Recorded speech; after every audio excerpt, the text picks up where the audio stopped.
Shalom, salam berkat dari kami untuk pendengar sekalian. Saat ini pendengar akan diberkati dengan program Hari Ini Harinya Tuhan bagian yang ke-8. Sebuah program rohani tentang doktrin Alkitab yang menolong kita untuk semakin tertanam dalam kebenaran firman dan bertumbuh dalam kemuliaan. Bersama hambanya, Pendeta Gilbert Lumwendong, STH. Banyak orang merasa doktrin Alkitab sebagai sesuatu yang membingungkan. Tetapi tahukah saudara bahwa doktrin Alkitab intinya adalah memahami Alkitab dengan benar, dengan pemahaman yang sistematis, sehingga kita terus dapat tertanam di dalam kebenaran firman, sehingga kita terus bertumbuh di dalam kemuliaan Allah. Buka hati saudara sekalian untuk menerima berkat-berkat firman-Nya hari ini. Salah satu karunia yang seringkali kita belum memahaminya, belum mengertinya, atau bahkan buat banyak orang di dalam gereja seringkali masih merupakan istilah yang asing, yaitu nubuat. Karena nubuat ini merupakan kata yang sangat baku sekali, yang sulit untuk dipahami. Mungkin kalau kita bicara tentang iman, kita bicara tentang kasih, kita bicara tentang pengharapan, kita bicara tentang kekuatan, mungkin kita semua bisa mengerti. Bahkan masuk sampai kata penebusan, hikmat, kita masih bisa mengerti. Tapi masuk sampai pada istilah nubuat, mungkin di terminologi bahasa di luar keagamaan, khususnya kekristenan kita, kata itu jarang sekali kita jumpai, sehingga ada banyak orang pikir, apa sih nubuat itu? Mungkin sebagian orang di gereja bahkan belum mengerti dan berkata nubuat. Bahkan mungkin sebagian berkata, saya tidak pernah dengar. Atau yang lain bilang, saya sering dengar tapi tidak pernah diuraikan kepada saya. Atau sebagian berkata, saya sering dengar dan sering diuraikan, dan saya mendapat hal-hal yang membingungkan. Karena sebagian berkata bahwa nubuat itu adalah hal-hal yang akan datang, yang disampaikan oleh hamba-hamba Tuhan. Jadi hamba-hamba Tuhan mulai bernubuat dan berkata bahwa Tuhan bicara kepada saya bahwa nanti akan begini. Lalu sebagian menentangnya dan mulai berkata bahwa wah, berarti itu udah seperti ramalan-ramalan nasib dong. Waduh, bahaya juga kalau ada nubuatan seperti itu. Lalu sebagian berkata, nubuat itu hanya disampaikan oleh nabi-nabi Tuhan untuk menyatakan apa yang akan terjadi pada zaman dulu, khususnya tentang Mesias dan kehancuran serta kebangkitan dari bangsa umat Allah. Lalu sebagian lagi berkata, loh, nubuat itu nggak harus hal-hal yang akan datang, tapi nubuat itu juga adalah penguraian firman Tuhan tentang maknanya. Itu juga merupakan sebuah nubuatan. Kata-kata kekuatan, kata-kata penghiburan, itu juga merupakan nubuatan. Sehingga ada banyak orang memiliki banyak persepsi tentang nubuat. Dan yang parahnya, ada banyak gereja bisa pecah karena nubuatan. Kenapa? Karena nubuatan ini seringkali justru penghiburan dan kekuatan di dalam Tuhan. Karena itu setan menyusup di tengah-tengah istilah nubuatan ini, sehingga apa yang terjadi? Ada banyak hal yang bukan nubuat tapi lu buat-buat, ya kan? Lalu apa yang terjadi? Mulai orang berkata, wah, saya rasa gini. Belum lagi ada yang mulai jadi dalam tanda petik aneh-aneh. Nah, saudaraku yang kasih dalam Tuhan, apapun yang kita mau bahas tentang nubuat, selalu saya bilang dasarnya haruslah firman Tuhan. Jangan sampai kita akhirnya terjun pada hal-hal yang dalam tanda petik dunia maya, dunia yang kita nggak sadar, dunia yang kita nggak ngerti. Hanya kemudian karena kita rasa, wah, ada ular di atas kepala, ada ini dan segala macam, saudara-saudara. Dan akhirnya apa yang terjadi? Justru penafsiran yang aneh-aneh mulai terjadi. Mari kita jadi orang percaya yang bergantung teguh pada firman Tuhan, yang gali firman Tuhan, yang hidup sesuai firman Tuhan dan berdasar teguh hanya pada firman Tuhan. Haleluya. Selamat datang dalam program kita hari ini, Hari Tuhan, sebuah program rohani yang kembali mengingatkan kepada kita betapa pentingnya kita menjadikan firman Tuhan sebagai dasar keseharian hidup kita. Karena selama kita menjadikan firman Tuhan sebagai dasar keseharian hidup kita, langkah-langkah ke depan kita penuh dengan kepastian, berkat, mujizat dan kemenangan serta perkara-perkara yang besar. Haleluya. Nah, saudara yang kasih dalam Tuhan, dalam program ini juga secara khusus dari dasar hati saya yang terdalam, saya mau berterima kasih untuk setiap saudara yang telah menghubungi kami melalui telepon, telah menghubungi kami melalui surat, saudara-saudara yang rajin mengunjungi alamat website kami, dan saudara yang kasih dalam Tuhan di dalam Kristus. Itulah merupakan kebanggaan kami. Karena itu saudara jangan ragu-ragu, kalau sudah ada masalah atau apapun, kirimkan surat saudara. Dan saya dengan senang hati dan tim pelayanan kami dengan sangat senang hati mendoakannya, lalu menjawab surat saudara dan membawanya ke dalam tangan Tuhan. Karena kita percaya bahwa bagi Tuhan tidak ada perkara yang mustahil. Mungkin kadangkala kita berusaha secepatnya untuk itu, mungkin kadangkala ada keterlambatan sudah menerima jawaban saudara karena dua hal. Yang pertama karena urusan dari posnya, pengirimannya yang kadangkala terlambat. Lalu yang kedua karena memang begitu banyak surat yang masuk dan hamba-hamba Tuhan terus mendoakan. Tapi yang pasti kalaupun sudah belum menerima jawaban surat sudah dijawab. Dan yang pasti kita terus mendoakannya karena kita percaya bahwa Allah yang kita sembah Allah yang tidak pernah gagal. Dan terima kasih buat setiap saudara yang mengirimkan email kepada kami, saudara-saudara yang mengunjungi website kami dan menjadikan website ini sebagai sumber kekuatan untuk saudara mempelajari firman Tuhan. Ada banyak artikel-artikel rohani yang akan sangat menguatkan saudara. Ada banyak informasi-informasi yang akan membuat saudara lebih update di dalam pelayanan pekerjaan Tuhan. Dan juga secara khusus saudara-saudara yang telah menghubungi kami melalui telepon, kami bersyukur begitu banyak orang juga yang sudah bersaksi bagaimana tangan Tuhan membela, mengerjakan mujizat.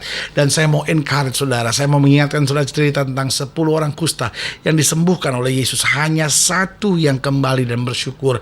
Itu sebabnya saya mau encourage saudara-saudara yang sudah menerima mujizat, baik pemulihan, baik pertobatan, baik kesembuhan, baik perkara-perkara yang dahsyat yang sudah alami dari Tuhan melalui program pelayanan ini. Saudara dapat berkirim surat kepada kami atau dapat mengirimkan email saudara kepada kami. Dan saudara gue yang kasih dalam Tuhan, setiap surat dan email saudara saya percaya sangat berarti, karena itu juga dapat menguatkan orang lain.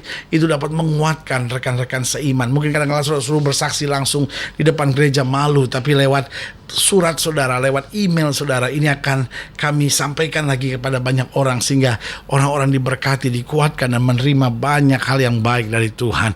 Karena itu doa kami tetap supaya saudara maju, kuat, teguh, tangguh dalam Tuhan dan senantiasa melihat hal-hal yang baik dari Kristus. Haleluya. Dan dalam program ini kita memang sedang membahas tentang nubuat. Karena saudaraku yang kasih dalam Tuhan, kalau saudara pelajari dalam Alkitab, memang Alkitab banyak berisi tentang nubuatan-nubuatan. Bahkan juga dalam Korintus ditegaskan bahwa salah satu karunia adalah nubuat, bahwa nabi jabatannya memang sudah berlalu, tapi karunianya masih dipercayakan. Minimal setiap kita nubuat kita adalah menguatkan orang lain, menghiburkan orang lain, dan membawa orang lain untuk makin dekat dengan Tuhan. Nah, dalam 2 Petrus pasal 1 ayat yang ke-16 sampai ayat yang ke-21 demikian firman Tuhan. Sebab kami tidak mengikuti dongeng-dongeng isapan jempol manusia ketika kami memberitahukan kepadamu kuasa dan kedatangan Tuhan kita Yesus Kristus sebagai Raja. Tapi kami adalah saksi mata dari kebesarannya. Kami menyaksikan bagaimana ia menerima kehormatan dan kemuliaan dari Allah Bapa ketika datang kepada suara dari yang maha mulia mengatakan, inilah anak yang kukasihi, kepadanya lah aku berkenan. Suara itu kami dengar datang dari sorga ketika kami bersama-sama dengan dia di atas gunung yang kudus. Dengan demikian kami makin diteguhkan oleh firman yang telah disampaikan oleh para nabi. Alangkah baiknya kalau kamu memperhatikannya sama seperti memperhatikan pelita yang bercahaya di tempat yang gelap sampai fajar menyingsing dan bintang timur terbit bersinar di dalam hatimu. Yang terutama harus kamu ketahui ialah bahwa nubuat dalam kitab suci tidak boleh ditafsirkan menurut kehendak sendiri, sebab tidak pernah nubuat dihasilkan oleh kehendak manusia, tapi oleh dorongan Roh Kudus orang-orang berbicara atas nama Allah. Nah, jadi dari sini kita bisa lihat beberapa hal yang penting. Yang pertama, nubuatan firman itu pasti. Jadi saudaraku yang kasih dalam Tuhan, kalau kita perhatikan dalam Alkitab ada banyak nubuatan-nubuatan firman Tuhan. Dan nubuatan-nubuatan firman Tuhan itu pasti. Karena kalau Alkitab misalnya berkata satu orang bertobat, seluruh isi rumah tangga diselamatkan, itu nubuat firman Tuhan yang bukan hanya pada zaman itu digenapi, tapi bagi kita juga akan kita alami. Kalau Alkitab berkata waktu kita mengaku dosa kita, Allah itu setia dan adil, dia akan mengampuni, menyucikan kita dari segala kejahatan. Bukan hanya pada waktu itu digenapi, tetapi juga bagi kita akan digenapi. Jika Alkitab berkata jangan takut, hari ini aku memberitahukan kepadamu kesukaan besar untuk seluruh bangsa. Itu bukan hanya berita nubuatan firman pada zaman itu, tapi bagi kita setiap hari kita adalah hari sukacita, hari keselamatan, karena juru selamat telah dilahirkan buat kita. Jadi yang pertama yang kita pelajari bahwa nubuatan firman Tuhan itu pasti, nggak ada yang perlu kita ragukan. Berarti kalau saudaraku yang kasih dalam Tuhan, nubuat tapi tidak benar, nubuat tidak pasti, itu bukan nubuat. Itu hanya lu yang buat-buat, saudara-saudara, ya kan? Nah, berarti dari sini kita bisa checking listnya nubuatan firman Tuhan itu benar atau tidak. Karena nubuatan firman Tuhan itu pasti. Kalau sudah pelajari dari dasar Alkitab, maka nubuatan firman Tuhan itu pasti, ya kan? Kadangkala waktunya begitu panjang. Waktu Yesaya bernubuat, hai Bethlehem di tanah Efrata, waktunya panjang, tetapi kejadiannya tepat, benar, pasti. Haleluya. Yang kedua, saya pelajari bahwa nubuatan firman itu menguatkan. Jadi nubuatan firman Tuhan itu selalu menguatkan. Kalaupun nubuatan firman bicara tentang kehancuran, pasti ada janji tentang pemulihannya kalau kamu mau bertobat. Jadi selalu itu menguatkan. Nah, saudaraku yang kasih dalam Tuhan, kalau nubuatan justru menghancurkan rumah tangga, nubuat justru membuat orang tidak ke gereja, nubuat justru membuat orang stres, saya khawatir itu bukan nubuat lagi, tetapi itu hanya tekanan-tekanan yang memecah belah umat Tuhan. Tapi saudaraku yang kasih dalam Tuhan, nubuatan firman itu bukan hanya pasti, tapi juga menguatkan. Waktu kita terima firman, dia menguatkan kita, membangkitkan semangat kita. Itu tugas kita, menyatakan nubuat Kristus. Artinya apa? Kita menguatkan orang lain, menghiburkan orang lain, membawa orang lain untuk makin hari makin bersemangat dalam hidup dan makin dekat dengan Tuhan. Haleluya. Dan yang ketiga, saya pelajari bahwa nubuatan firman itu meninggikan Kristus. Haleluya. Nubuatan firman itu meninggikan Kristus, sehingga kita makin hari makin tertuju kepada Kristus. Makin hari kita makin melihat kemuliaannya dinyatakan. Kalau nubuatan firman akhirnya membuat seorang serakah, membuat orang akhirnya bangga akan dirinya, membuat seorang berpikir, wah saya lebih rohani dari yang lain. Saudaraku yang kasih dalam Tuhan, itu bukan nubuatan, itu hanya perasaan-perasaan, keinginan-keinginan yang kita mulai nyatakan. Tapi nubuatan firman Tuhan selalu meninggikan Kristus, sehingga hanya Kristus yang ditinggikan. Karena Alkitab tegas berkata, orang yang mencari kerajaan Allah serta kebenarannya, semuanya akan ditambahkan kepadanya. Yang keempat, yang terakhir saya pelajari, bahwa nubuatan firman itu membawa kehidupan yang makin dekat dengan Kristus. Artinya gini, nubuatan firman kita terima dan merubah hidup kita, merubah karakter kita, merubah segala sifat-sifat yang buruk dan membuat kita makin dekat dengan Kristus. Berarti saudaraku yang kasih dalam Tuhan, terima Alkitab firman Tuhan ini sebagai nubuatan-nubuatan Allah yang memampukan kita untuk hidup berjalan dalam kuasa kemuliaannya. Tetapi jadi seorang percaya yang selalu menguatkan orang lain, yang saya pakai istilah menyampaikan nubuatan-nubuatan, bukan hanya apa yang akan terjadi buat kamu 10 tahun, bukan hanya itu.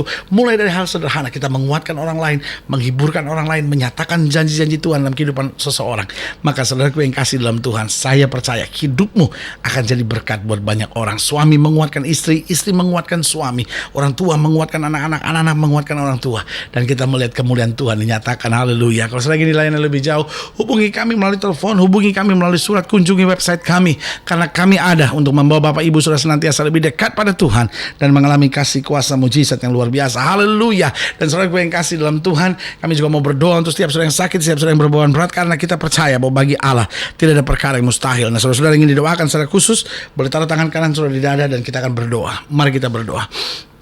Bapa, dalam nama Yesus, hamba doa buat yang sakit, hamba doa buat yang berbeban berat, hamba doa untuk setiap mereka yang sedang dalam pergumulan, karena kami percaya bahwa bagi Allah tidak ada perkara yang mustahil. Hamba berdoa di dalam nama Yesus Tuhan jamah, sehingga setiap kami memiliki karunia-karunia bernubuat itu, menyatakan kehendak Tuhan, memberi kekuatan, memberi penghiburan, membawa damai sejahtera dimanapun Tuhan tempatkan kami.